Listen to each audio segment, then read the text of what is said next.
Boa noite, pessoal. Tá todo mundo me ouvindo?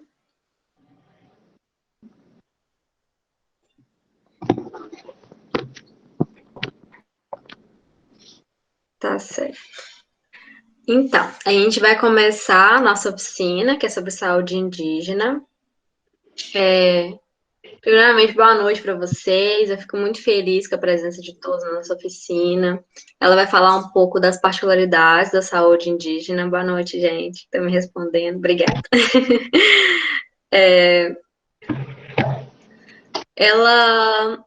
A gente vai falar um pouco da saúde indígena, como eu havia dito.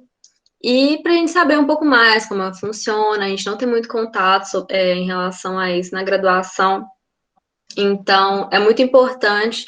E a LANFAC, que é a liga que está organizando essa oficina, ela se preocupa muito em abordar as diversas temáticas, não só a questão clínica da medicina, mas também várias outras perspectivas, porque é um exercício muito fundamental do médico, principalmente médico de família, ter um pouco mais da questão da competência cultural.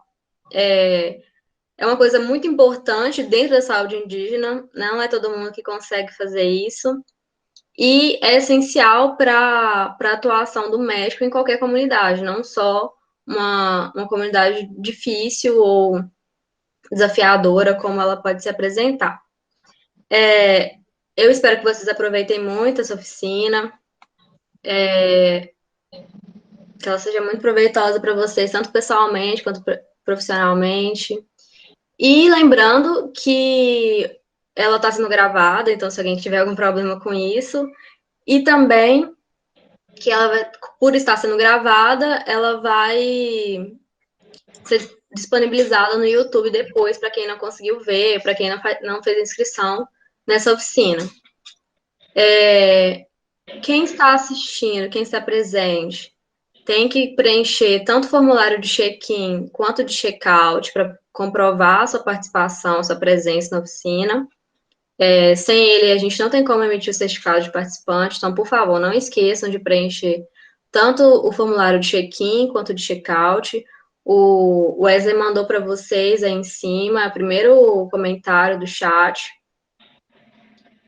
E eu acho que, em relação aos recados que eu tinha que dar, é isso mesmo.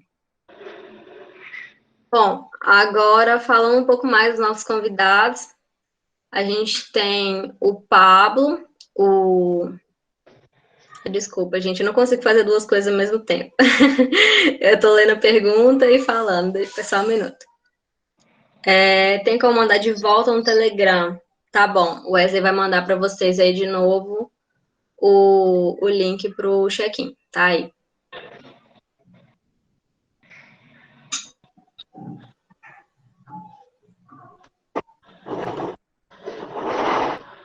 Só um minutinho aqui. Problemas técnicos.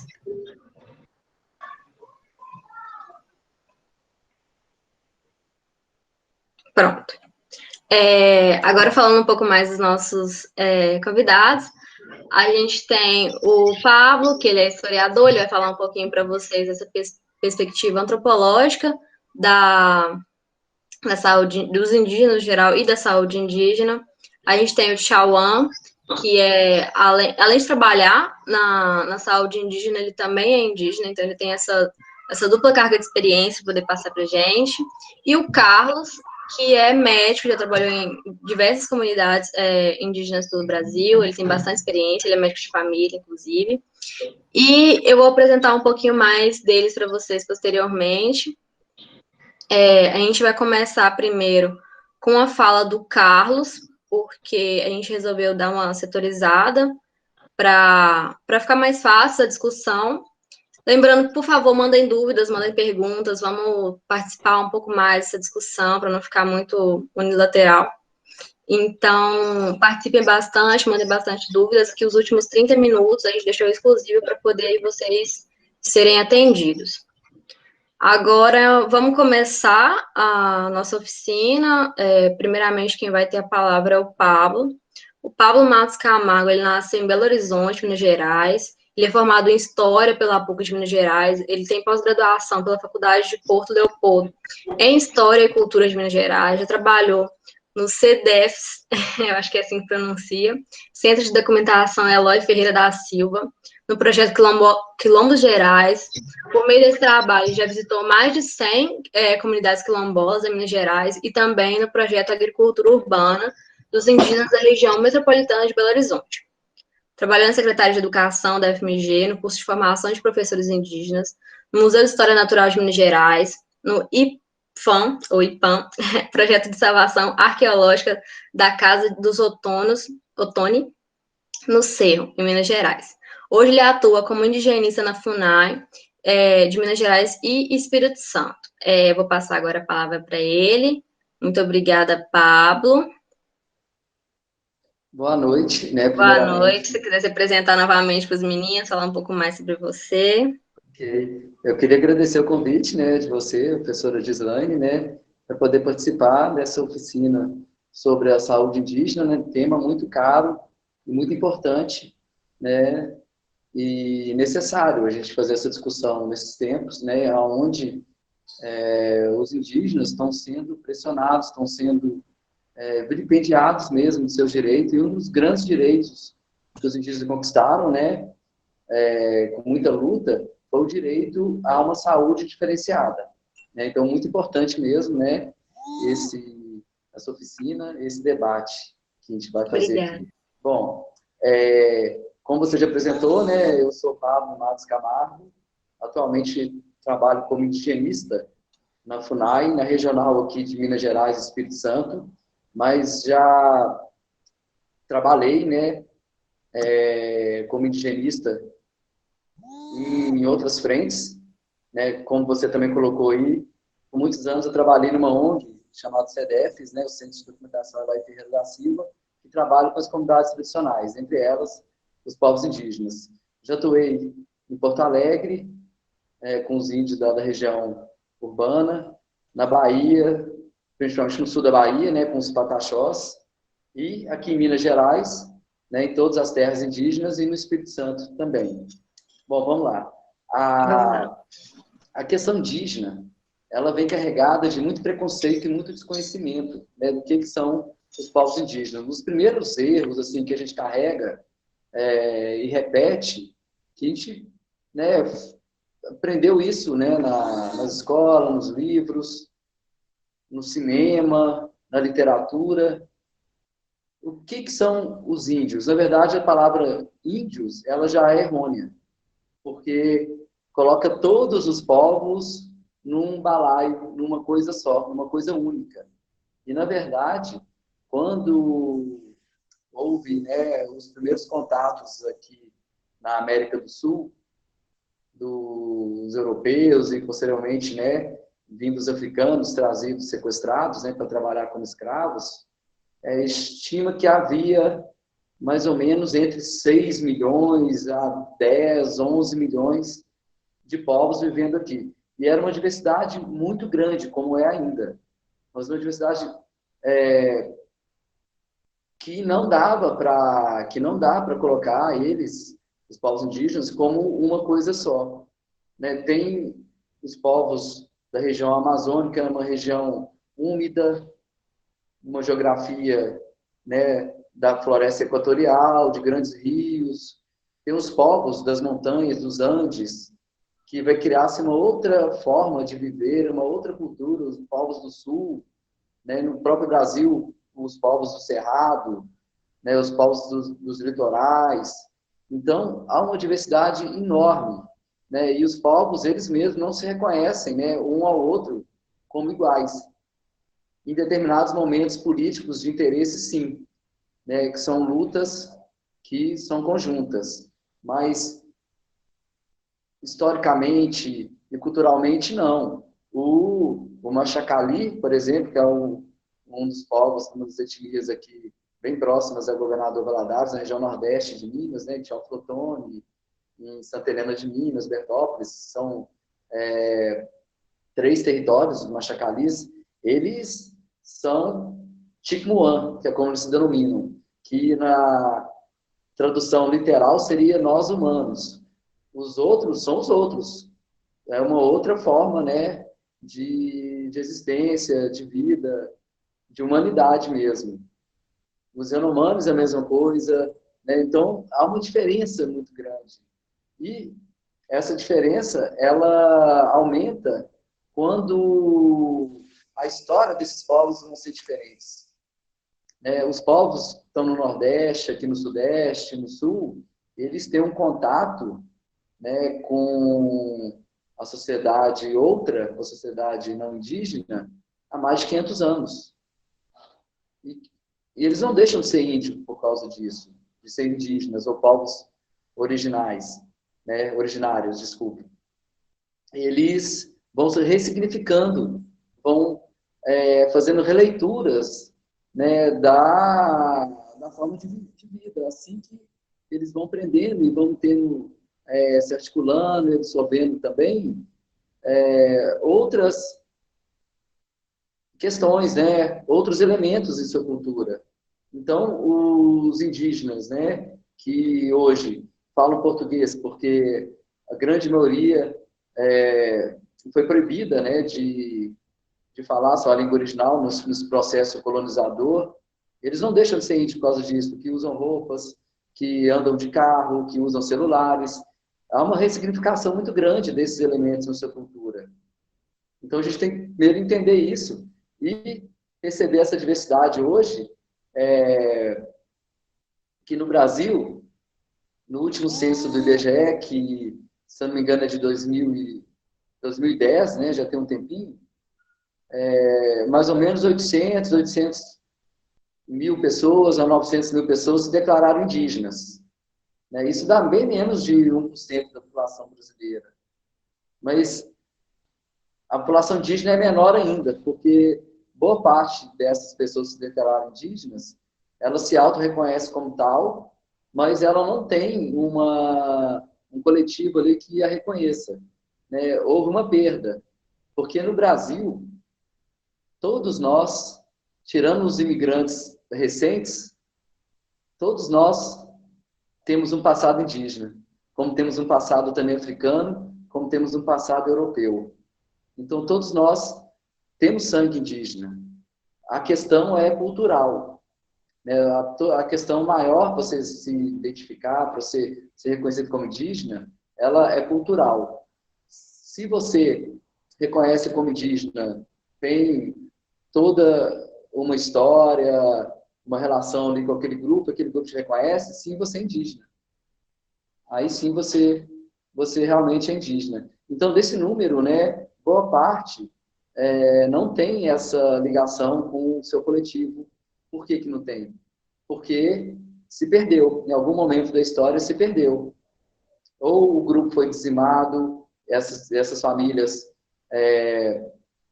foram postas para trabalhar, né, como brasileiros, né, que era a grande ideologia do século XIX, com o advento da República, de fazer um país único, um país sem diversidade, que todos tivessem uma língua só, né, professassem a mesma religião, tivessem a mesma prática cultural. Isso foi imposto aos povos indígenas. Alguns não conseguiram resistir, né? Outros resistiram e resistem até hoje. Hoje, há mais de 300 etnias no Brasil, a maior diversidade do mundo, próximo só da Papua Nova Guiné, que é um país ali na Oceania, que também tem uma diversidade grande, mas é a maior diversidade do mundo em povos indígenas e comunidades autóctones, né? Nesse número, há mais de 100 línguas que são faladas. Então, uma riqueza que a própria sociedade, as políticas públicas, né, muitas vezes não tem conhecimento ou não tem interesse. Há um preconceito, né, contra essa diversidade. Bom, aqui em Minas Gerais, né, de todo esse universo aí das mais de 300 etnias, são 16 etnias que vivem hoje, que sobreviveram, né, todo esse processo, que eu não vou me alongar aqui, porque acredito que todos conheçam, né, o processo do etnocídio, né, da violência toda que foi implementada aí na conquista do território, uma luta do território mesmo. Processos esses de violência que continuam das maneiras mais cruéis, como era no início, né, da colonização, desde assassinatos mesmo, né, de aldeias inteiras, de grupos inteiros, a contaminação proposital, porque um dos grandes problemas, né, que os indígenas tiveram nesse primeiro contato foi justamente, isso é importante, né, falando sobre saúde, foi justamente essa contaminação, né, com os vírus, com doenças, né, que eles não tinham nenhum anticorpo, não tinham nunca tiveram nenhum contato. Então, assim, um simples sarampo, que não é tão simples, né, mas uma gripe, né, e outras doenças que eram comuns na Europa, por exemplo, dizimou, e muitas vezes proposital, né, boa parte, né, dessa riqueza cultural que havia, né, que habitava aqui, né, na América, né, no Brasil. Bom, dessas etnias que estão em Minas, uma parte delas são migrantes do Nordeste, né, migrações que aconteceram por diversas situações, né? Primeiro, a migração mesmo, né, que desde a década de 60, 50, existiam, né, do nordestino, do nortista, de outras regiões do Brasil, para o Sudeste e para o Sul, para a melhoria de vida. Outras migrações foram por conflitos internos, porque esses grupos do Nordeste, que eu estou citando aqui, como os grupos aqui também do Sudeste, do Sul, eles têm terras diminutas, terras que não condizem, né, com a própria Constituição, que possam dar continuidade às gerações futuras dos indígenas estarem continuando, né, seu modo de vida, a sua cultura. São terras muito pequenas, que geram conflitos, né, que não são sustentáveis. Então, isso também motivou, né, várias migrações, né, aqui para Minas Gerais. Outra é uma questão que vai ser cada vez mais presente, que são migrações em decorrência até não só das mudanças climáticas, né, mas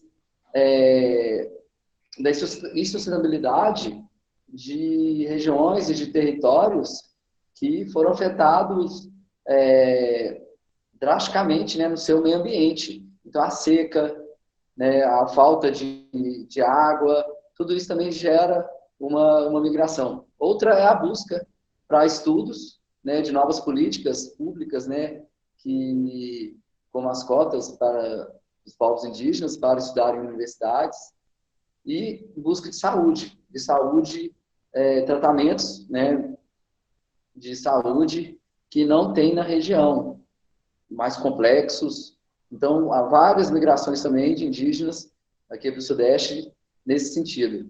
Outros grupos que existem aqui em Minas Gerais, eles são chamados indígenas resistentes.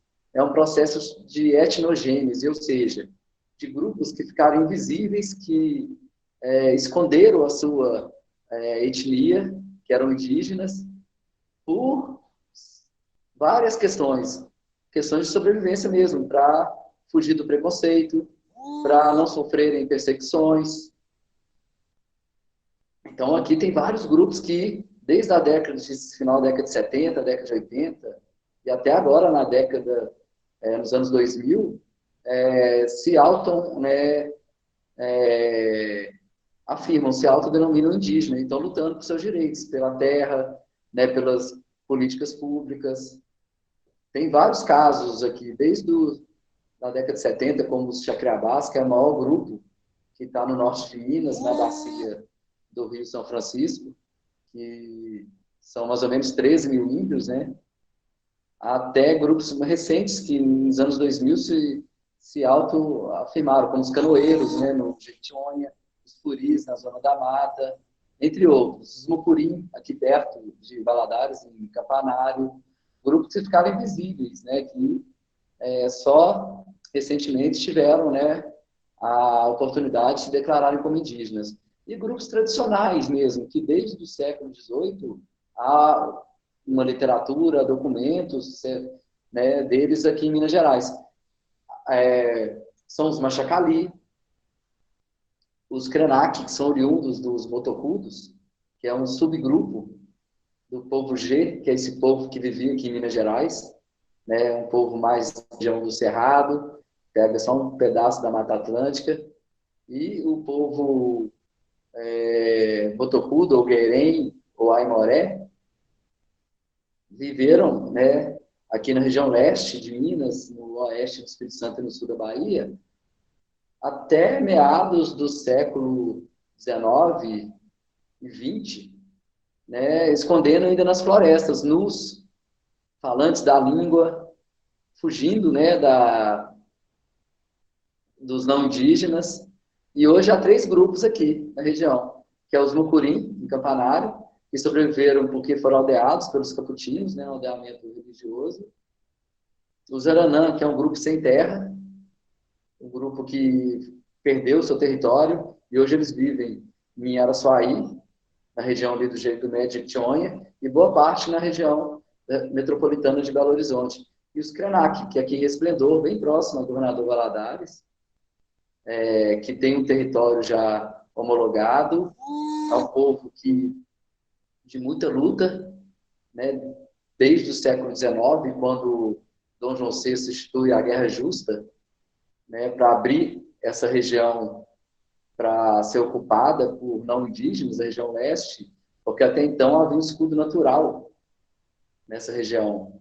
Era uma grande floresta, né, uma grande floresta de Mata Atlântica, onde os índios se engravam e disputavam o território entre eles, né, sem ser incomodados pela população não indígena, porque faziam um escudo natural das minas, da região central de Minas Gerais, com o litoral, para proteger do tráfico de ouro, diamantes, especiarias, de escravos. Quando há, né, a mudança econômica que tem se abrir essa região, né, que vai começar o grande massacre, né, às populações indígenas, né, dessa região leste aqui de Minas Gerais. Então, falei um pouquinho, né, sobre as diversidades, né, que existe. Né, tem os Machacali, que eu já citei aqui, que é um grupo monolíngue. Vocês que moram aqui em Valadares, né, devem conhecer, porque eles estão sempre presentes aqui na cidade, né, no centro, porque há casa de saúde indígena, onde eles são atendidos aqui. Então, eles vêm para atendimento médico, às vezes de uma pessoa, mas ele tem que vir a família inteira, porque precisa de pedir aos espíritos, que eles chamam de amigos, né, para cura. Então, já é uma questão aí muito interessante aí da saúde indígena. Bom,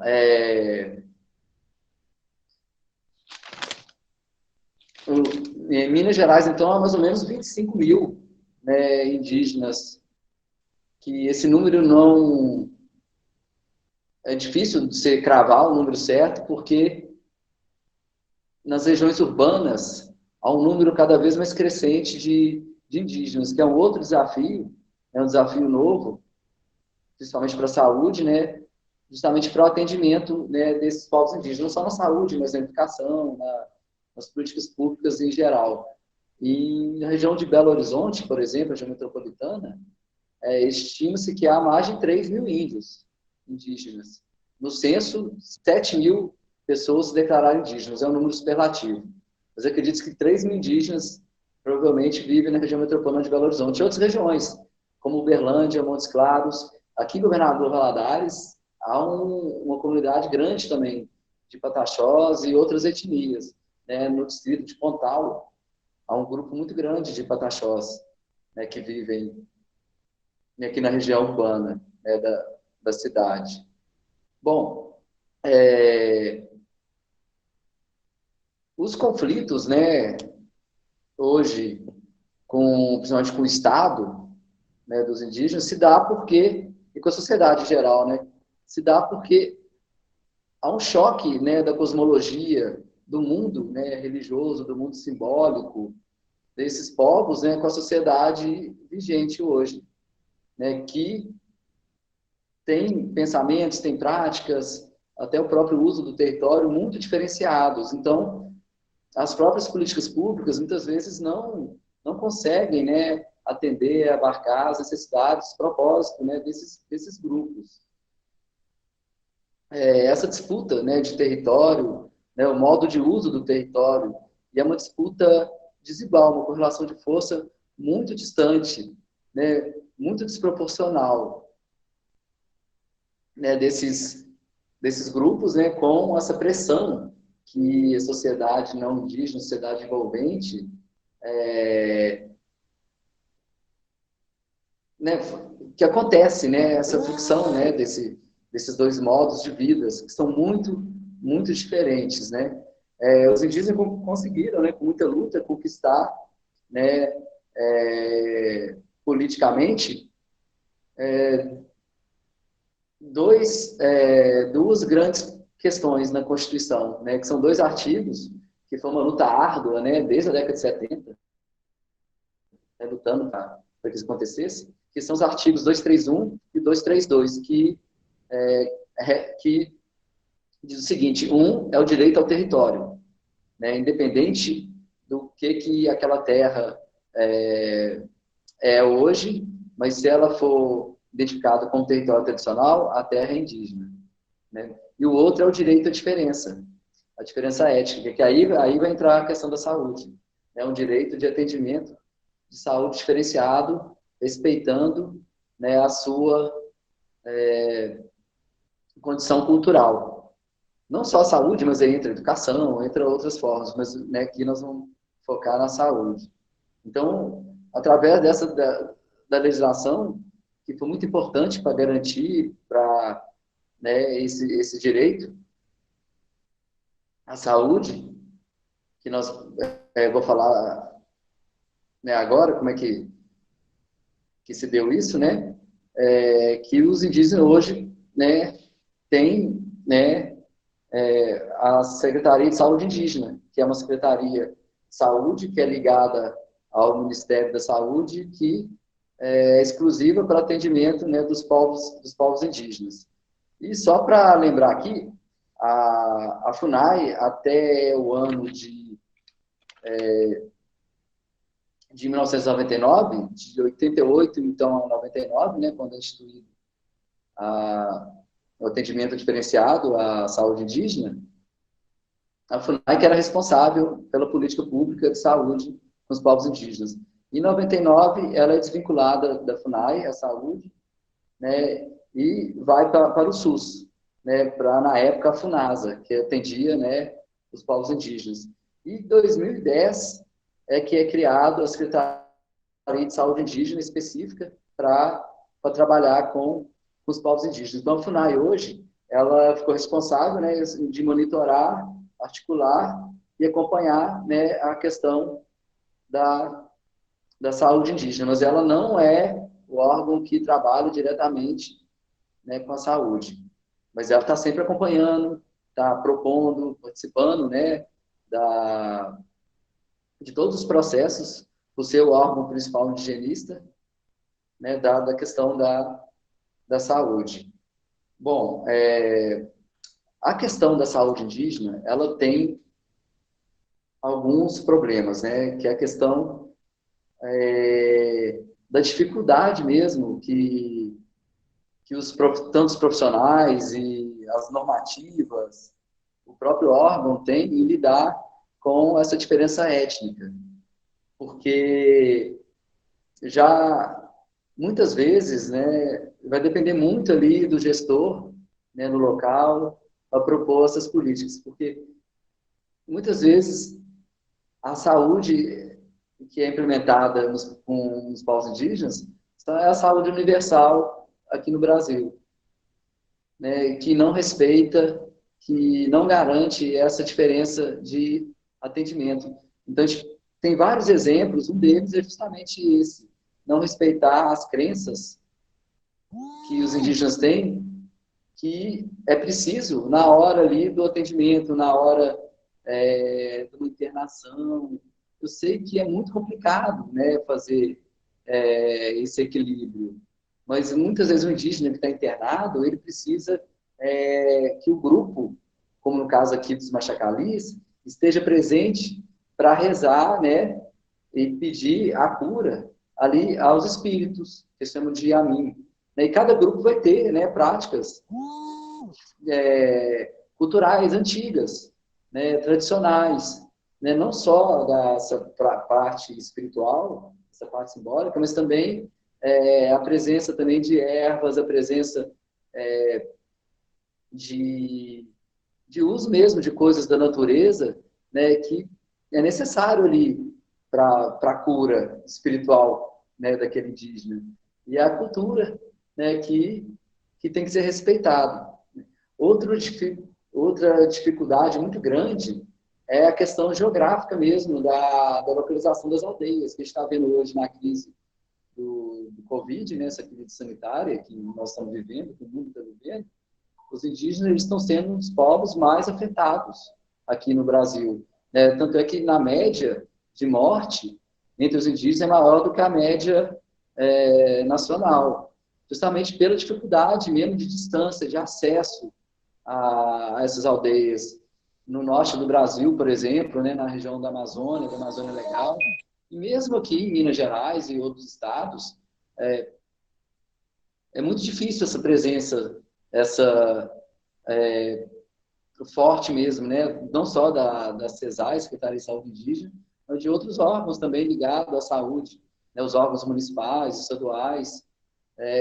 Isso é uma grande, traz uma grande dificuldade mesmo para o atendimento, né, desses povos, né? E Minas Gerais ainda conseguiu, né, diferente de outros estados, por exemplo, da Amazônia, do Nordeste, a ter um índice baixo ainda, não só de contágio, né, do Covid, e de mortes. Em Minas Gerais, teve uma morte agora, que foi no domingo, de uma criança pataxó, aqui de Açucena, bem próximo a Valadares, que faleceu no governador Valadares. Ela foi contaminada na própria casa de saúde indígena, onde uma outra criança, Machacali, também estava lá, ambas estavam em tratamento para outras enfermidades, foram contaminadas.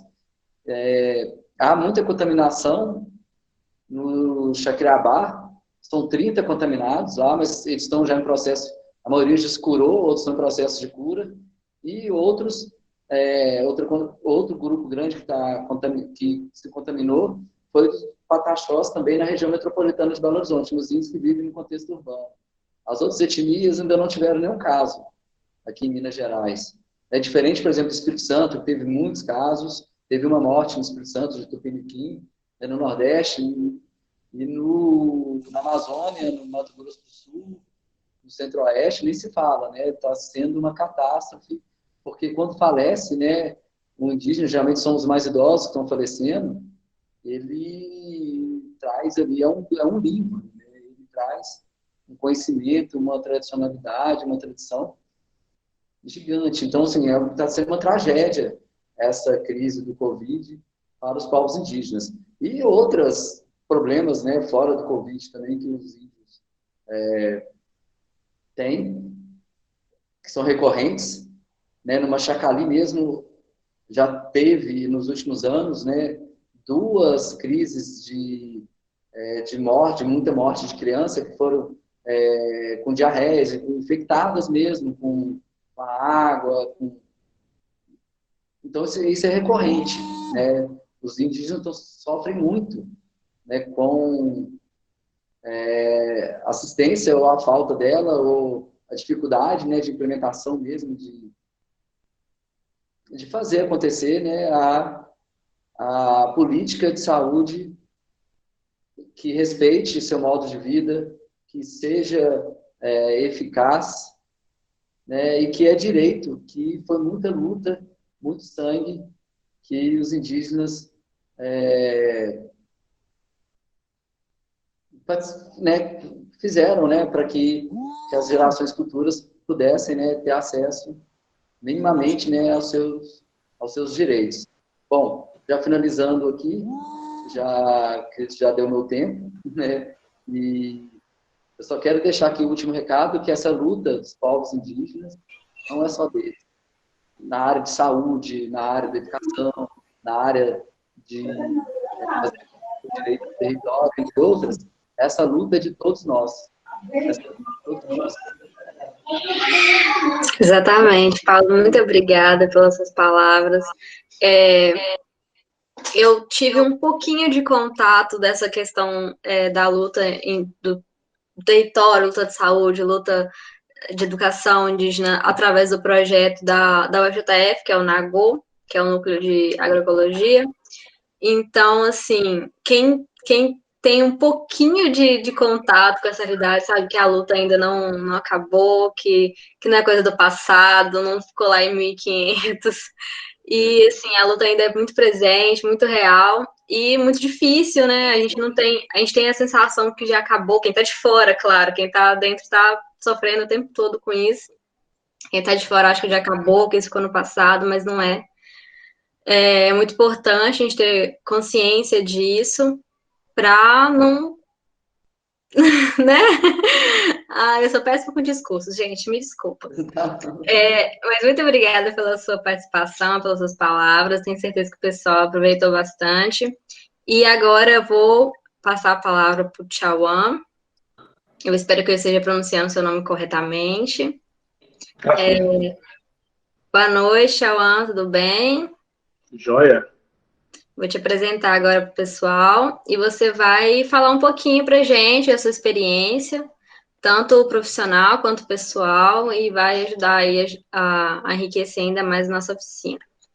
Muito bem. Tchauan Pataxó, ele participará um pouco como representante e usuários dentro do sistema de saúde indígena, mas ele também é graduado em bacharel em Ciências Biológicas pela Universidade Federal de Minas Gerais. Atualmente ele trabalha no Distrito Sanitário Especial Indígena de Minas Gerais e Espírito Santo, e ele está dentro da Secretaria Especial Indígena, dentro da Secretaria Especial de Saúde Indígena pelo Ministério da Saúde. Ele atuou na área de doenças causadas por vetores e o gerenciamento de resíduos sólidos na comunidade indígena do DICEI, Minas Gerais e Espírito Santo. Tchau, agora eu passo a palavra para você. Muito obrigada e espero que tenha uma boa apresentação. Boa noite a todos. Primeiramente, eu gostaria de agradecer o convite. É muito importante estar aqui falando para vocês, falando um pouquinho da realidade dos povos indígenas, sobretudo da saúde indígena. Bom, eu ia falar um pouco sobre a parte da criação da CESAI, mas o Pablo já entrou também, falou, a fala dele foi bem interessante, bem importante também. Eu vou falar primeiramente como usuário, depois eu vou falar como profissional da saúde indígena. Eu acho que a maior conquista, enquanto usuário da saúde indígena, para a população indígena, primeiro, só um relato que quando, eu lembro-me que quando eu era pequeno, eu morei na comunidade indígena até meus 18 anos. Depois eu saí para estudar e, consequentemente, hoje, trabalhar onde eu atuo hoje. Eu me lembro que para as pessoas, tanto os indígenas, outras pessoas da comunidade do município, para ter acesso à saúde, eles pegavam um ônibus que saía mais ou menos 6 horas da manhã, 7 horas da manhã, e era apenas um dia ou 2 dias no máximo que tinha atendimento médico na cidade, né? Então, assim, muitas das vezes, a pessoa ia cedo, o indígena ia cedo e voltava à tarde, muitas vezes voltava a pé, 7 quilômetros. Então, assim, perto a gente está falando da realidade do meu município. E muitas vezes também, na maioria das vezes, essa população que buscava acesso à saúde não tinha dinheiro para lanchar, não tinha dinheiro para almoçar, e ficava, de certa forma, passando fome na cidade para acessar a saúde. E isso é a realidade também de muitos munícipes de vários locais. Então, assim, quando surgiu o DICEI, juntamente com a Secretaria Especial de Saúde Indígena em 2010, a ideia de ter uma unidade básica de saúde indígena próxima à comunidade, isso foi muito importante para a gente. E sem falar, além disso, que é uma coisa muito importante, outra coisa muito importante também era o preconceito que essas pessoas sofriam, que nós indígenas sofríamos naquela época. Então, a gente não sentia parte daquele município, a gente se sentia a gente se sentia totalmente excluído daquela atenção do jeito que era feita. Falta de preparo dos profissionais, o próprio preconceito dos profissionais, né, que já está ali bem forte em municípios onde tem comunidades indígenas. Eu percebo muito isso aqui em Governador Valadares também. E não é só daqui, não é só do meu município, mas infelizmente em todos os municípios onde tem comunidades indígenas, a gente vê que tem um preconceito muito grande. Então os indígenas, eles não se sentem pertencentes daquele município, daquela unidade básica de saúde. E quando essa unidade básica de saúde indígena veio para dentro das comunidades, isso foi um ganho muito grande para essas comunidades. Eu acho que para mim esse é o maior ganho. E é muito cômodo, é muito cômodo no sentido de o indígena estar próximo da sua casa, de o indígena não precisando estar correndo risco de deixar sua criança sozinha para ir para a cidade, procurar atendimento médico, enfim, várias outras possibilidades que poderiam estar acontecendo quando o indígena sai de dentro do seu território. Então, uma vez que você tem um atendimento que atende às especificidades, né, de cada povo, e especificidade é uma coisa muito complicada, que já vai entrar na minha parte como profissional, mesmo sendo indígena, mas como profissional eu vejo que isso gera uma adaptação diária do profissional. A gente tem que moldar todos os dias a necessidade que demanda essas especificidades. Vou dar um exemplo da minha comunidade, que hoje nós temos 3 comunidades lá para Pataxó. São 3 lideranças que pensam diferente. Agora surgiu uma 4ª comunidade dentro do mesmo território, 4 lideranças que pensam totalmente diferente. Então, para o profissional, para o distrito atender essas especificidades, acaba demandando mais recurso financeiro, mais veículos, mais profissionais, e isso é muito complicado. Quando a gente pensa, igual o Pablo falou, que infelizmente a história dos povos indígenas, ela tem um desconhecimento muito grande, e isso surge o preconceito, porque o preconceito nada mais é da falta de conhecimento daquilo que você não sabe. Então, assim, muitos dos profissionais, quando vão atuar na saúde indígena, eles desconhecem totalmente a história dos povos indígenas. E quando se depara com aquela realidade, que o indígena, querendo ou não, o indígena está se unindo agora, porque o indígena é do indígena guerrear, é do indígena formar grupos, a partir que o grupo vai crescendo, vai formando pequenos grupos e o crescimento é exorbitante. Então, é natural que esse grupo que se desfez desse vai ter um pensamento diferente. Então, como o profissional lida com essa diferença que existe em uma comunidade, de uma comunidade para outra? É muito difícil. E aí entra a questão também da parte salarial. Antes de entrar nessa parte salarial, acho que é importante falar também da questão da municipalização da saúde indígena, que é um ponto que vai e volta, eles sempre tocam nesse assunto. Sai presidente, entra presidente, é um assunto que é muito... Sempre volta essa pauta, que é municipalizar a saúde indígena. Não é e nunca vai ser interessante para o indígena a municipalização da saúde indígena, porque foi um ponto que o Pablo falou e um ponto que eu falei que também no começo da fala, que é a questão do preconceito enraizado naquele município onde tem comunidades indígenas. Desculpa, gente, minha gata fazendo bagunça aqui. Enfim, então tem um preconceito da população para com os indígenas e o preconceito dos profissionais que no caso, né, iriam atender a população indígena. Nós temos um exemplo que foi o primeiro distrito sanitário criado lá nos Yanomamis, que fala também muito em concursos para a atenção à saúde indígena, né, concursos de trabalhadores. Mas não dá certo também porque teve esse concurso lá no distrito Yanomami, lá no norte, passaram-se aproximadamente uns 5 anos, sobrou apenas uma técnica de enfermagem lá nesse distrito. Por quê? Primeiro que é difícil lidar com o ser humano. Segundo, que é muito complicado trabalhar com comunidades indígenas. E aqui seria utopia falar que todos os trabalhadores trabalham por amor à causa, que isso é uma grande mentira. Infelizmente, a gente sabe que é mentira. Então, uma coisa que pesa muito nas nossas discussões, nas nossas conversas, juntamente com o controle social, que faz toda a diferença também na criação da CESAI e consequentemente, dos distritos, é a questão da valorização do trabalhador, do profissional da saúde indígena. E como que a gente pensa e como que a gente tenta colocar isso em prática? Primeiro tentando falar um pouco, dar uma espécie de oficina para esses profissionais, para eles conhecerem um pouco da realidade ou da história dos povos indígenas. E segundo, a questão salarial. É uma coisa que pesa bastante para o profissional da saúde indígena, é a questão do salário. Hoje, por exemplo, na maioria das UBSs que nós temos hoje, os profissionais estão lá, a maioria está lá desde a criação do nosso distrito.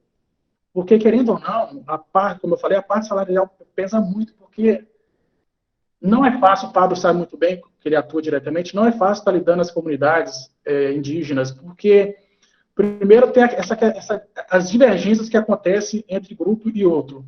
Segundo, que o indígena já tem um pé atrás com o não indígena, né? Pelo genocídio que foi causado, pelo preconceito, pelas agressões que sofrem diariamente, né, em determinadas comunidades. Então, com séries de motivos.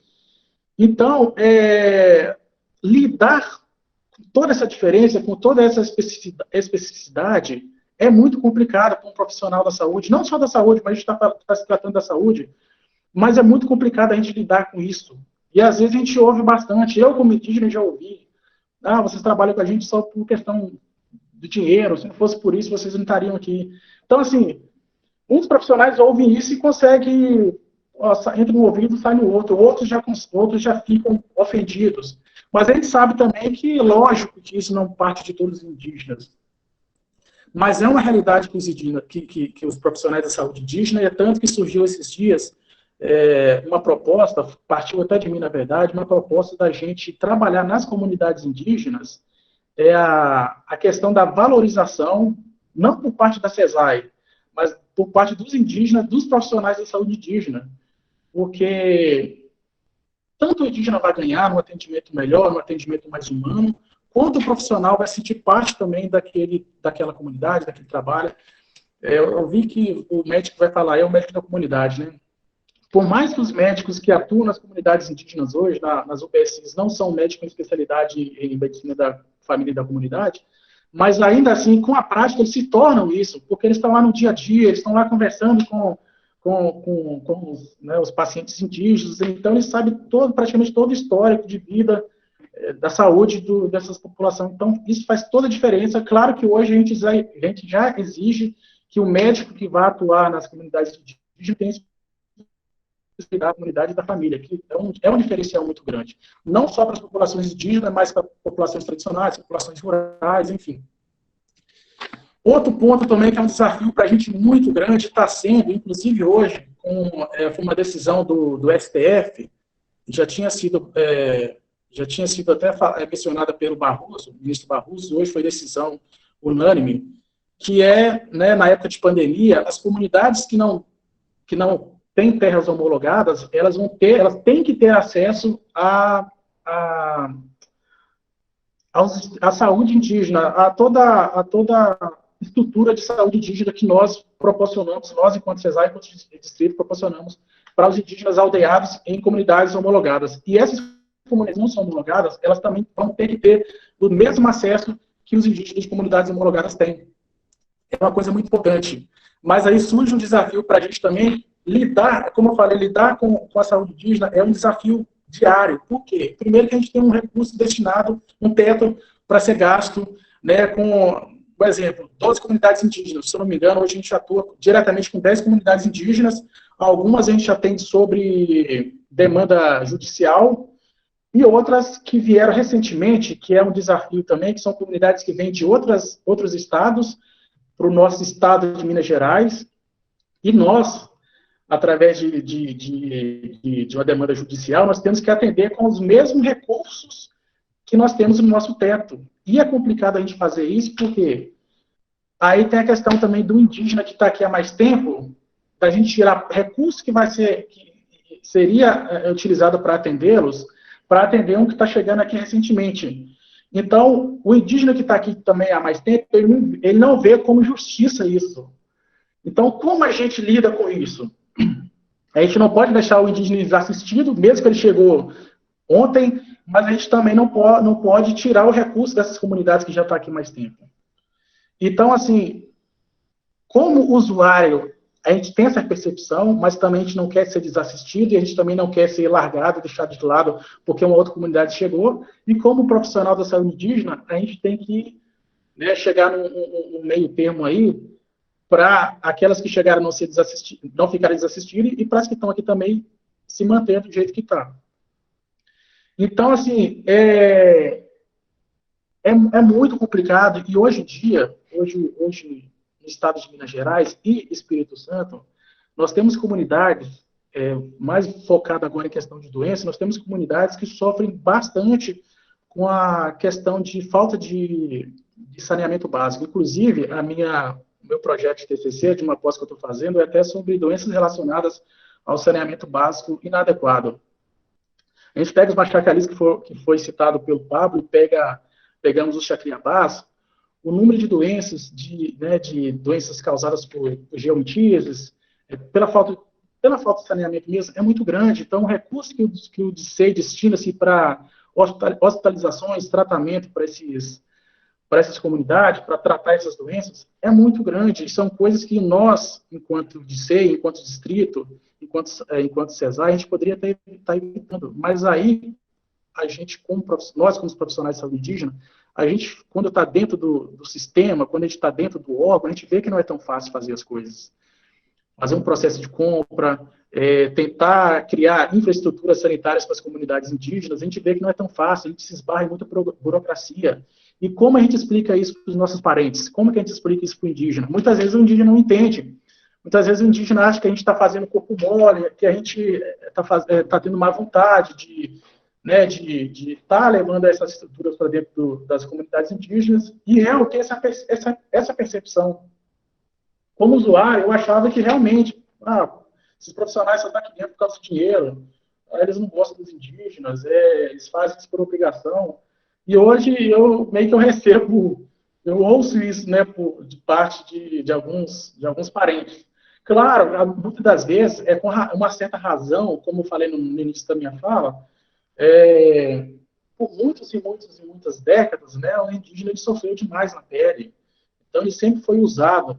Então, a gente vê, eu como indígena, eu entendo quando ele chega com algumas, né, até algumas agressões mesmo verbal, a gente entende. Mas o profissional tenta fazer o melhor também. Né? Pelo menos, eu convivo aqui com os meus colegas da saúde indígena, a gente tenta fazer o melhor. Claro que tem um ou outro que desenvolve trabalho, mas enfim, não vem ao caso. Mas a gente tenta fazer o melhor para os nossos parentes. A gente vê que a gente se esbarra em muitas questões burocráticas, a gente se esbarra em muitas situações inesperadas mesmo, como eu falei, comunidades que vêm de outros estados, a gente tem que atender.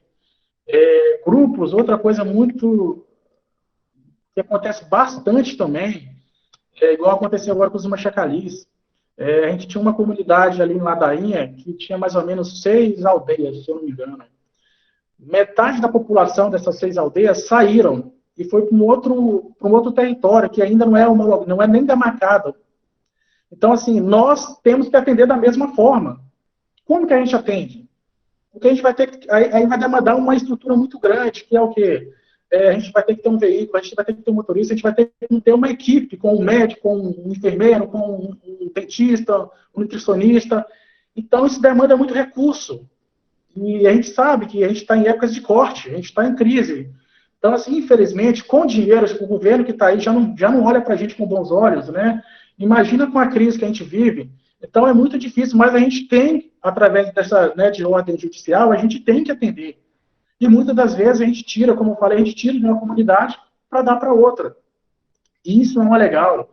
O certo seria o certo seria o quê? Tem recurso, uma vez que chega a comunidade de outras etnias, desculpa, de outro estado, ou quando uma comunidade fragmenta, a gente tem que ter meios de agregar recursos para estar atendendo essas comunidades sem deixar as outras desassistidas. Então, é bem complicado. O que a gente ouve também demais, enquanto profissional, enquanto usuário, é o seguinte, porque o que o SUS determina, se não me engano, preconiza, é o atendimento, um exemplo, de um enfermeiro ou um médico, não sei, para cada 1.000 habitantes. Vocês da área da medicina podem falar melhor do que eu. E a gente não atua dentro dessa política. A gente atua dentro da especificidade. Hoje nós temos comunidades, por exemplo, com 40 pessoas, que a gente tem uma equipe de saúde. Não é completa, mas com médico, com enfermeiro, com dentista, mas quase completa. Infelizmente, a gente não vê essa realidade em comunidades rurais. A gente vê uma UBSI para atender 1.000 pessoas, 2.000 pessoas. Tem muita gente que fala que a gente é privilegiado. Isso não é privilegiado.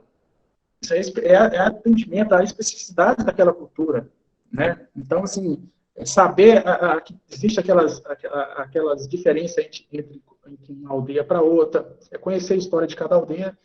E isso não deveria ser só da comunidade indígena. Essas UBSIs para poucos municípios, ou até mesmo essas especificidades, ela deveria acontecer em comunidades rurais, outras comunidades tradicionais também.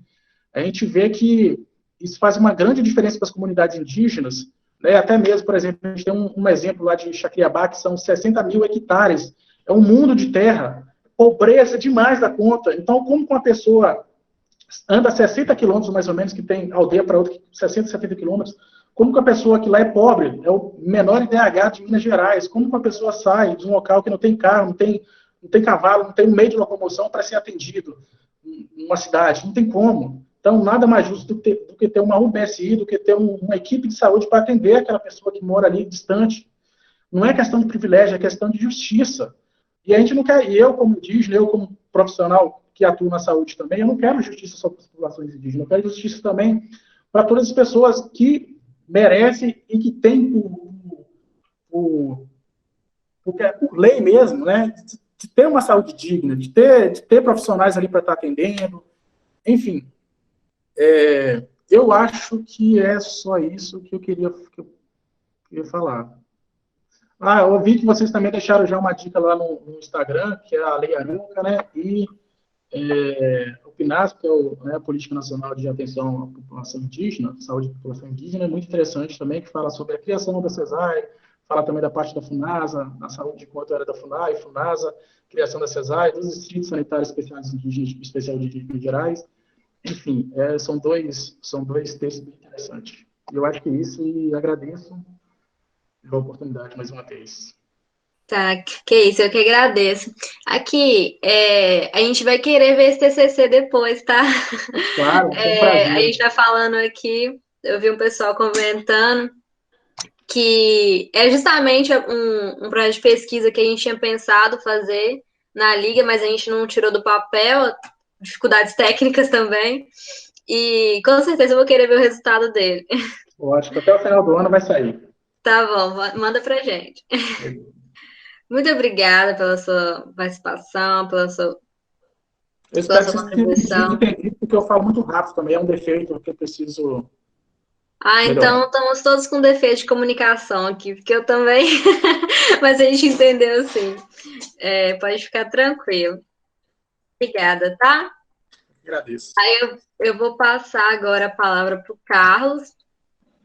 Carlos Alberto Delano Pietro, ele é casado, ele tem 3 filhos, ele é médico de família há 26 anos, ele é médico especialista em medicina de família há 26 anos, pela Universidade de Havana, ele tem mestrado em infectologia pela Universidade de Havana, pós-graduação em epidemiologia e saúde ambiental, ele é professor auxiliar, especialista em saúde indígena pela Unifesp, trabalhou no Amazonas, no DCE do Alto Rio Negro, no Polo Base Laurete, fronteira com a Venezuela.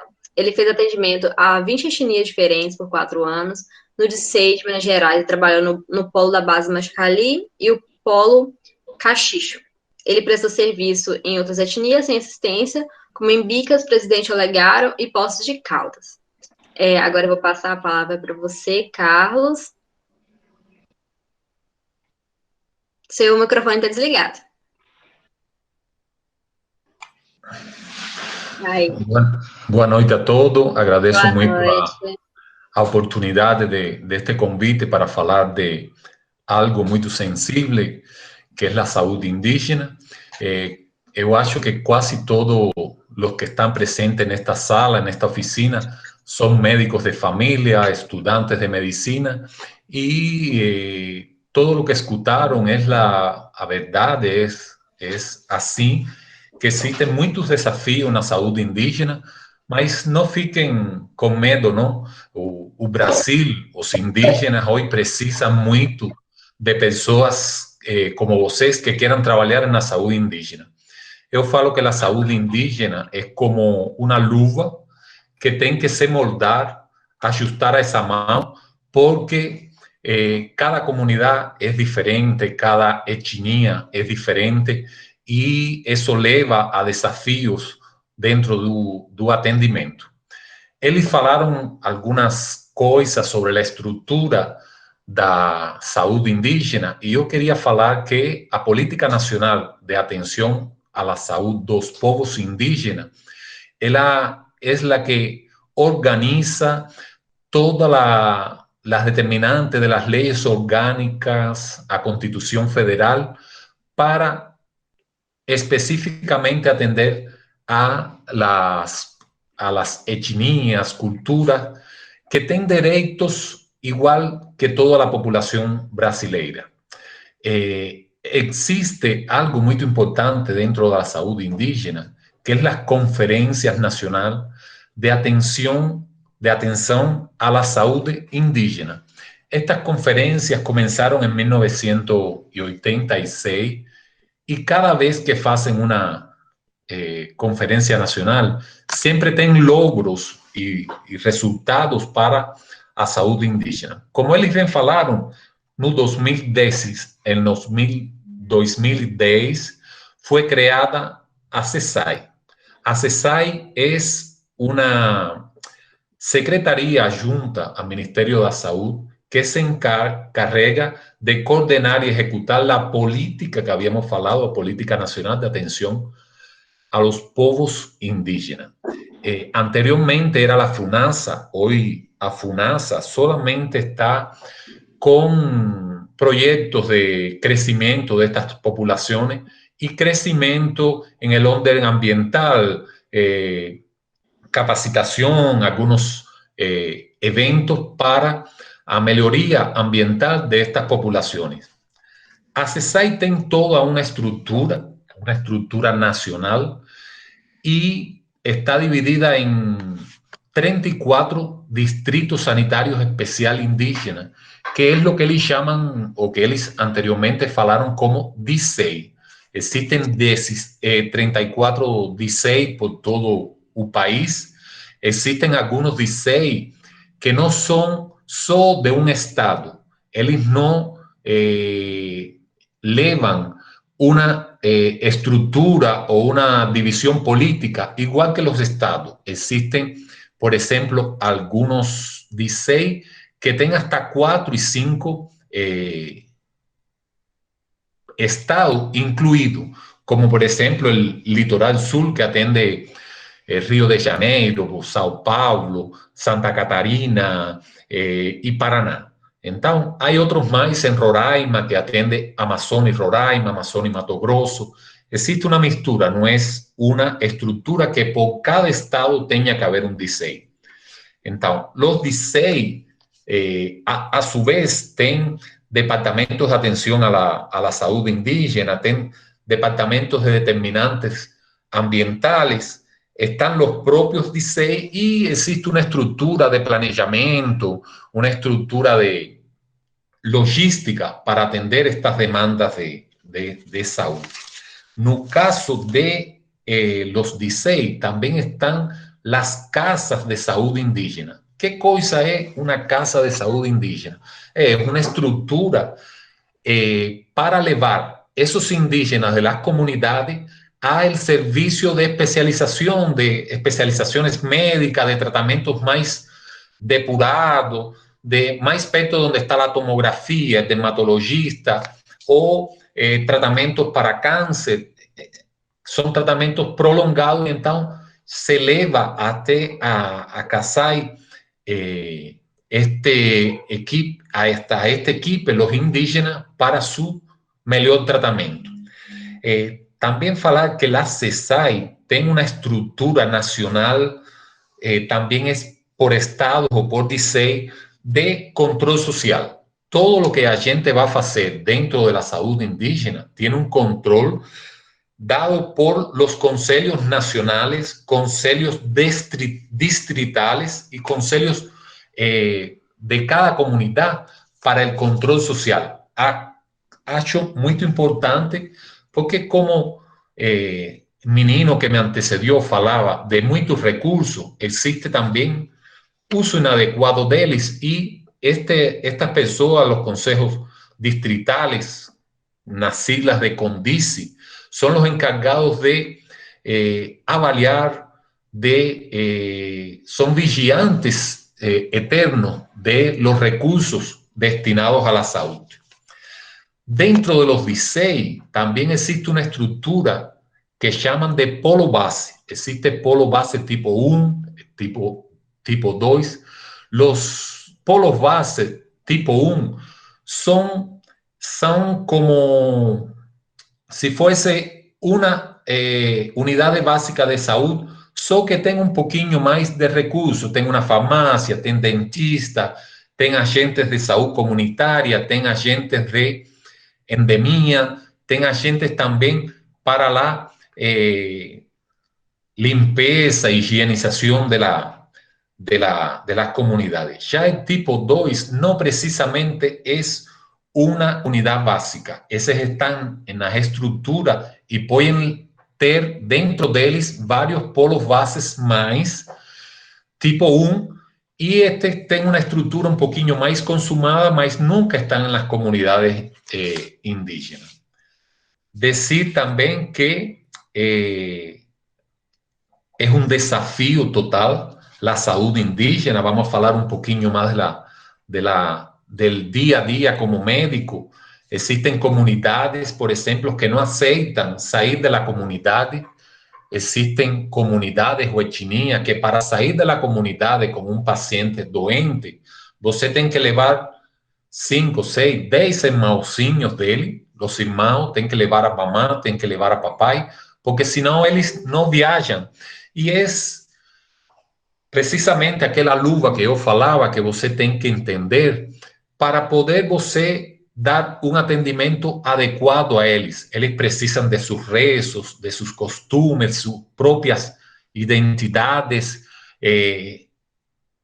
culturais e religiosas para eles sentir-se dentro de um marco bem. Eu trabalhei, como falava, em Amazonas, e, por exemplo, em Amazonas, DICEI de Alto Rio Negro, a CASAI de lá, não tem nenhuma cama.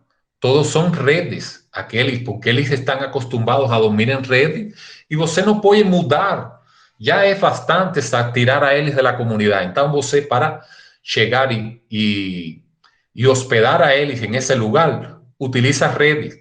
Mas imagine o desafio de um enfermeiro, um técnico de enfermagem, fazer uma canalização de uma veia, fazer um proceder dentro de uma rede. É um pouco difícil. Então, por exemplo, lá, você viajava 2 dias de bote, aí aguantando chuva, sol, frio, de todo, para chegar à primeira comunidade.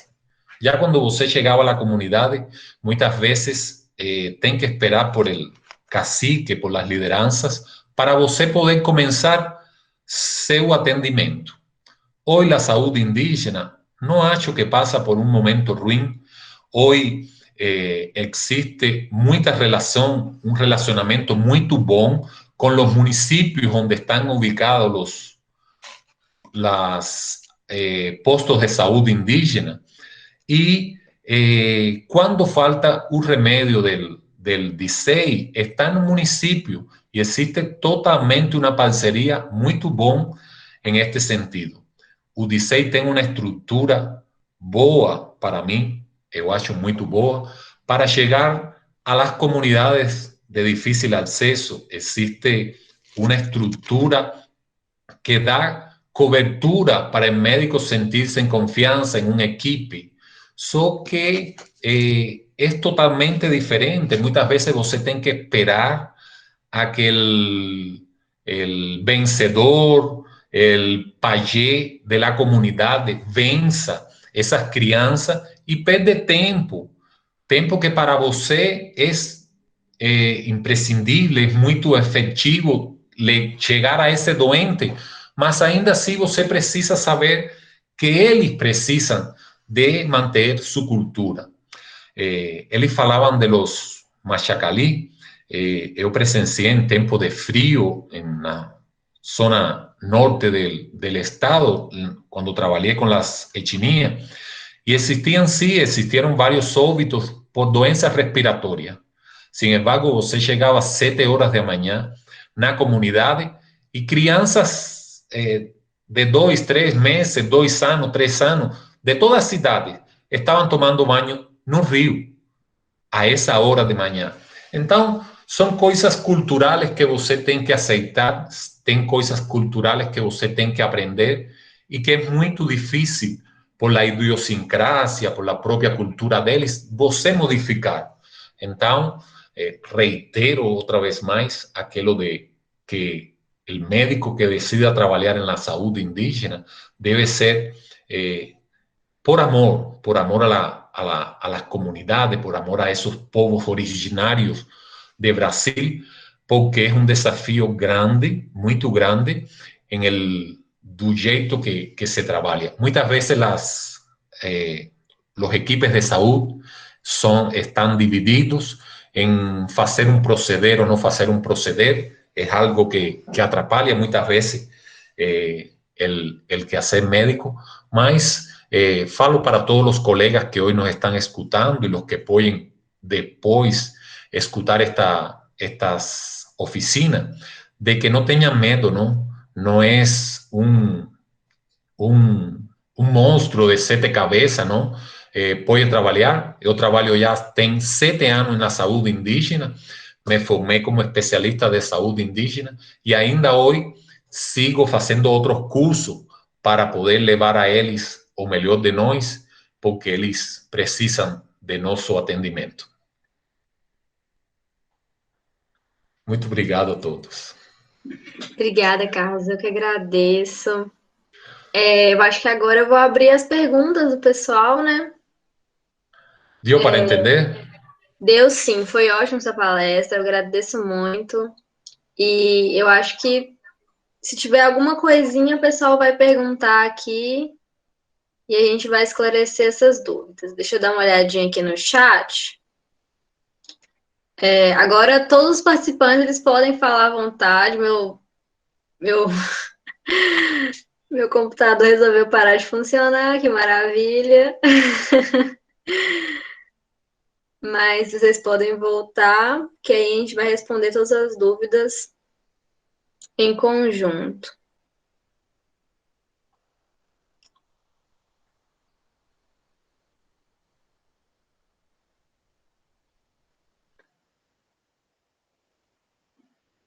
Eu vou ler a primeira pergunta aqui, que foi feita pelo Álvaro. Ele escreveu assim: em 1973 foi promulgada a Lei 6.001, que ficou conhecida como Status do Índio. Na época, a cultura indígena era vista como transitória e o índio como relativamente incapaz. Diante do cenário atual, principalmente com o governo trabalhando pelo desmantelamento dos órgãos de proteção aos povos originários, vocês acham que existe a possibilidade desses povos serem extintos? Uma pergunta polêmica. Mas a pergunta para os 3 ou vai direcionar para alguém? Para os 3, pode responder, pode ficar à vontade. Então, eu vou começar aqui. Tá. Bom, a gente está vivendo um momento mesmo, né, que já tem vários anos, de desmantelamento mesmo dos órgãos indigenistas no Brasil. A até está voltando uma coisa que tinha sido superada, que é essa ideia da homogeneização mesmo da população.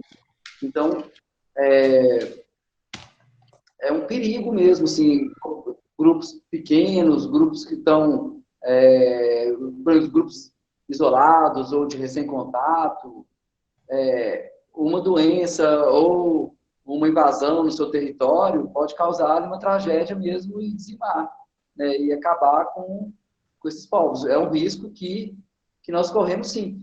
O próprio aqui em Minas Gerais, por exemplo, a questão da Covid, né, 19, tem uma aldeia pequena, Machacalinho.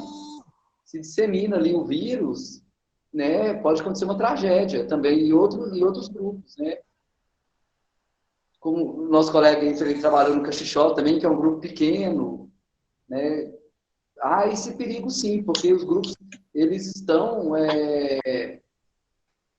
muito desprotegidos de tudo, né? Com territórios que não têm proteção e que sofrem invasões, sofrem várias violências, né? Uma pressão muito grande. Há um risco, sim, há um risco muito grande. Se essa política não for efetiva, se a política não mudar, né? E não tiver realmente instituições fortes para poder proteger, né, os povos indígenas. Mais alguém vai querer falar alguma coisa?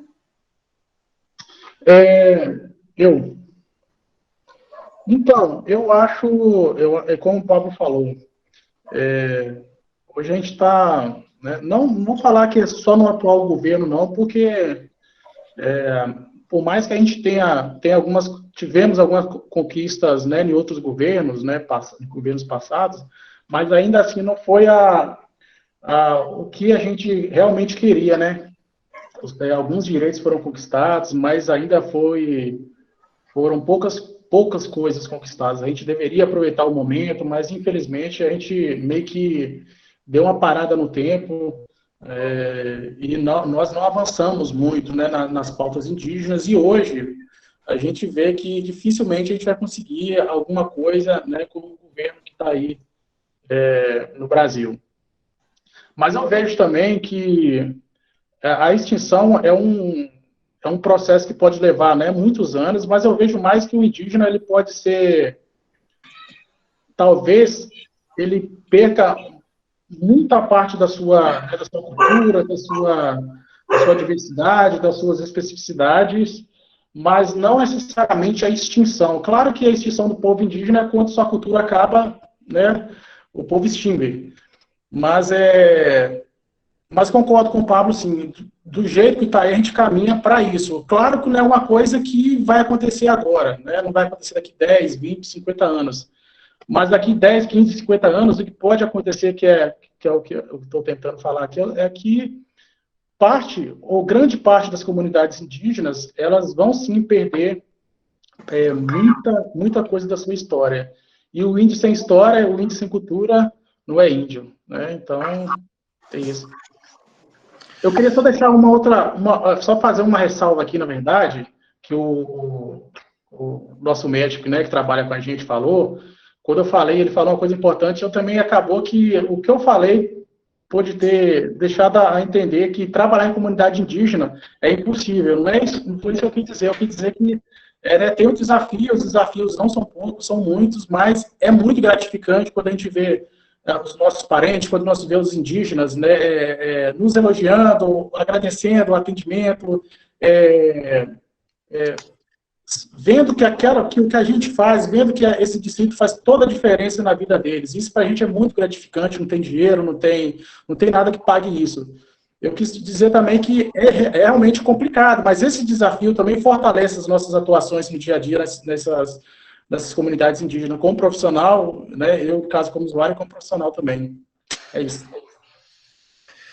Eu acho também, concordo com eles, se a gente olha para o passado, Brasil era um povo de indígena que era 100% da população. Hoje a população indígena tem alrededor de 760 mil indígenas no todo o país. eso es un 0,2 de la población de Brasil. Então, eu acho que sí que puede ocurrir acontecer que desaparecen algunas comunidades. También de jeito que hoy por hoy muchos conflictos internos entre ellos mismos hacen una divisoria. Hoy por hoy existe una polémica entre indígenas aldeados e indígenas no aldeados.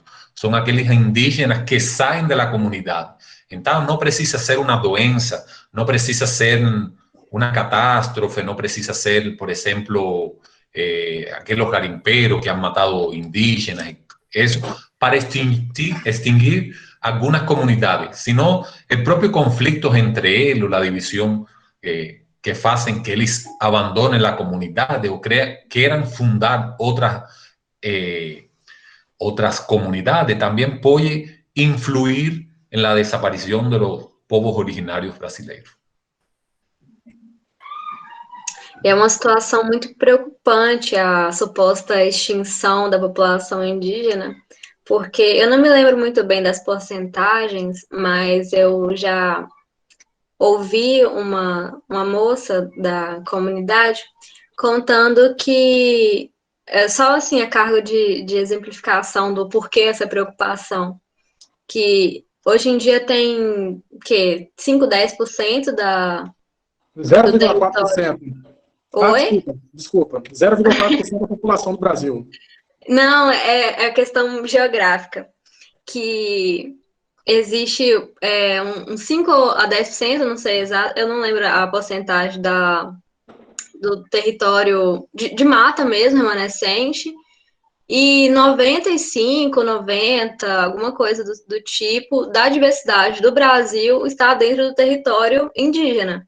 Não está com grandes terras, que justamente é o que está em conflito com os povos indígenas. Então, assim, essa suposta extinção é preocupante não só para eles, quanto para a gente também, né? A gente vai perder não só a cultura indígena, mas também diversidade de espécies no geral. É bastante preocupante essa Hoy os indígenas ocupan el 12% del territorio nacional. Só 12% del territorio 12%, nacional. E 95%, vamos supor, da diversidade está dentro desse território. É uma situação bem complicada.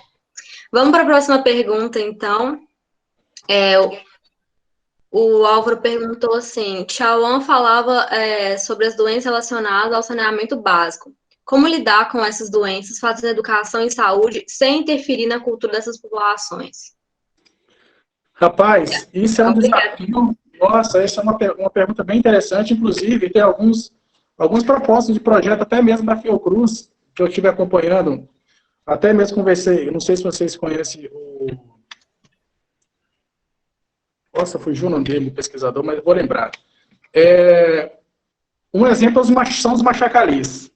Como que a gente vai... Porque lá tem um alto índice de doenças causadas por geomítias, né? Água contaminada, né? Alimentos contaminados, enfim. Porque eles têm um jeito muito peculiar ainda, né, da questão cultural de viver. As crianças, por exemplo, né, o Pablo sabe muito bem aí, o nosso médico também sabe muito bem, que eu acredito que ele já foi lá. As crianças lá tá no meio da lama, do nada você vê uma criança levantando no meio da lama ali, brincando. Para eles isso aqui é muito natural. Eles deixam de beber uma água que é tratada para beber a água que está ali nadando, que eles estão nadando. Então, muitas vezes a gente vê um bicho morto numa represa, eles estão lá nadando com aquilo. Então, assim, a gente tenta fazer educação em saúde. Educação em saúde não é uma coisa pontual, é uma coisa que você tem lá todos os dias que está batendo na tecla, mas ainda assim é uma coisa difícil. Eu lembro que é um projeto que a gente tentou desenvolver juntamente com a Fiocruz, e das alternativas, né, já que o indígena, sobretudo o machacali, ele é muito ligado à água, de criar piscinas, né, piscinões, ao invés deles ficar nadando numa água que a gente sabe que é contaminada por citosomose, por exemplo. Então, assim, mas é difícil eles largar aquele... porque quando chove, na verdade, e eles costumam fazer as suas necessidades fora do banheiro, embora tenha banheiro que a gente constrói e tudo mais, eles fazem fora, porque é a cultura deles. Não tem como a gente mudar isso de uma hora para outra. Então, assim, eles fazem a necessidade ali, chove, vai para esses piscinões também. E aí vai contaminar da mesma forma. Nós vamos lá, por exemplo, aconteceu esses dias aqui, nos Machacalis. Levamos um certo tempo para criar uma rede de abastecimento de água. Quando criamos, tudo bonitinho, cada casa com pia, com tanque, com caixa d'água, passou numa outra semana, eles pegaram e mudaram de outra aldeia para outra aldeia, criaram uma outra comunidade. Então a gente perdeu todo aquele investimento ali, porque não tem como se levar. Então, assim, como que a gente lida com essa especificidade? Vou falar dos Machacalis, desse povo. Fora os outros povos, né? Mais de 300 que nós temos no Brasil hoje. É muito difícil. Hoje a gente não tem ainda a gente não tem uma alternativa. A gente vai, infelizmente, tentando, né, meio que tapando buraco, digamos assim. Mas é muito complicado a gente satisfazer essa demanda de especificidade, né, para tentar criar um método que vai conseguir atender essas demandas. E ainda mais pensando em infraestrutura de saneamento básico, né, saneamento ambiental. É muito complicado. A gente cria hoje, mas a gente perde amanhã. É um desafio. O nosso médico pode complementar aí também, porque ele sabe dessas dificuldades que a gente enfrenta no dia a dia. Não, tem inúmeras de anécdotas, de coisas para contar, e é real, é assim, quando os Machacalí, alguém da família morre, eles mudam de esse lugar, dão fogo na casa, então, é o que ele fala, tem uma rede de abastecimento para tratar de levar a eles recursos de qualidade, ambientalmente sustentável, e eles fazem o contrário. O lixo, que era o tema central, por exemplo, eles adoram dar fogo. Eles adoram dar fogo. Então, ainda que existem agentes comunitários que só atendem a parte de lixo, a parte de esgoto e estas coisas, eles adoram fazer como eles querem. Então, a gente não pode intervenir, a gente pode ir detrás deles fazendo. Eu falo que é como um filho. Muitas vezes as pessoas que têm filhos sabem que não é um filho todo certinho como uno quer, mas ainda assim a gente luta e sigue detrás dele e faz as coisas que ele quer para tratar de agradar, e de isso se trata a saúde indígena, de levar a ele maior conforto, ainda que nesse caso o saneamento seja um dos temas difíceis e seja a maior preocupação dentro das comunidades para a transmissibilidade de doença. Exatamente. Pode passar para a próxima pergunta. Você vai querer falar alguma coisa, Pablo? Não, os colegas responderam aí. Já. Ok. A próxima pergunta é do Álvaro Zanon. Ele diz assim: como superar possíveis barreiras socioculturais, como diferenças de espiritualidade, regras sociais e crenças entre usuários indígenas e profissionais não indígenas, para conseguir facilitar a formação do vínculo e aumentar a resolutividade no cuidado dessa população? Desculpa, pode. Não, vai lá. Não, porque, na verdade, isso é até uma proposta da CESAI, de não querer só impor esse atendimento, né, convencional, que é o atendimento aqui de fora, mas também pensar em projetos, pensar em políticas também dentro do próprio distrito, própria saúde indígena, desse tratamento tradicional, né, que são ainda, né, se faz muito nas comunidades indígenas, não só nos Machacalis, nos Pataxós, nos Chacreabás, eles usam muito, por exemplo, muitas garrafadas, muitos chás, outros, até a questão da própria reza, né, da questão espiritual, eles usam muito isso.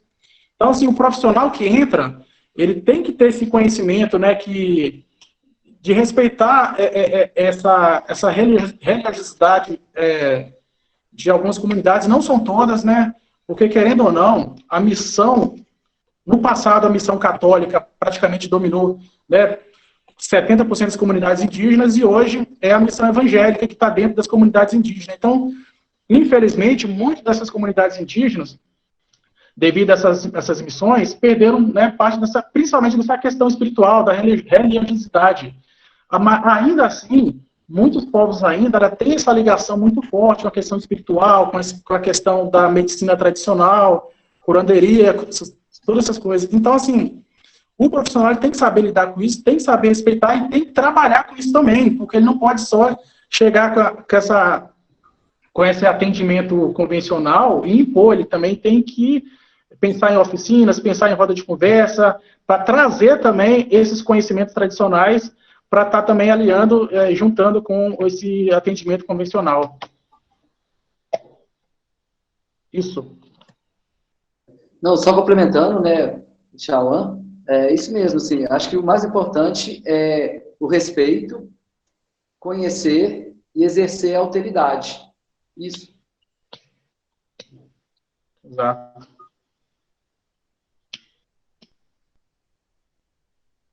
Pode passar para a próxima. A última pergunta foi da Maíra. Ela disse assim: recentemente houve um caso de um indígena que matou a médica. Como entender essa situação de maneira correta? Contra-argumentar da melhor forma.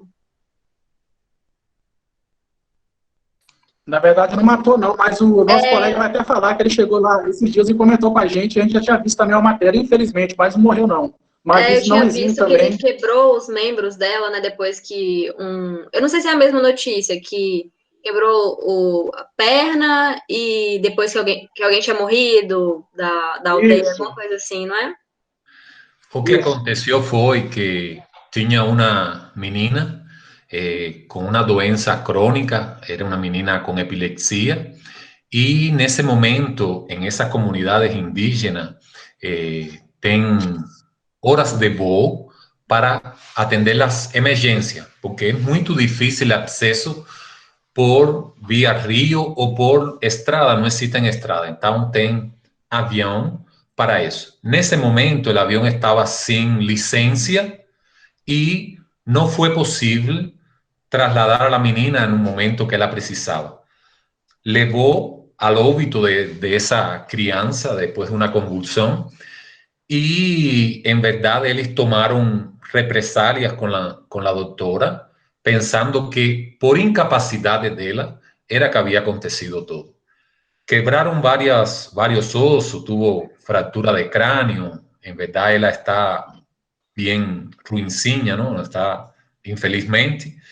E entender, quando se trata de um ataque assim, é difícil dar uma explicação, mas te falo, muitos de nós fomos ameaçados de morte, e a lo melhor é um jeito que eles dão, e não é uma ameaça de morte real, de falar: oi, tem que contar comigo, tem que falar, tem que me escutar, porque o médico chega um doente e quer fazer o que ele precisa fazer, mas dando resposta a essa e a outras perguntas, a gente tem que se adaptar à sua cultura, a gente tem que se adaptar a seus costumes.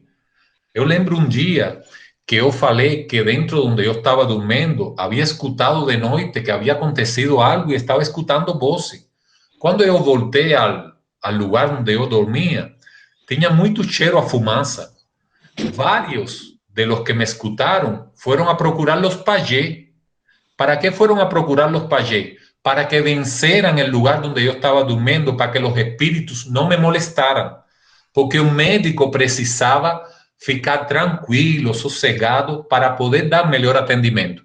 Então, tem este jeito de agressão, mas tem também aquele jeito que eles deram de agradecer e de ir em contra de seus próprios espíritos para eu sentir-me melhor. Então, existe uma balança daquela de você procurar saber quando está errado e quando não está errado.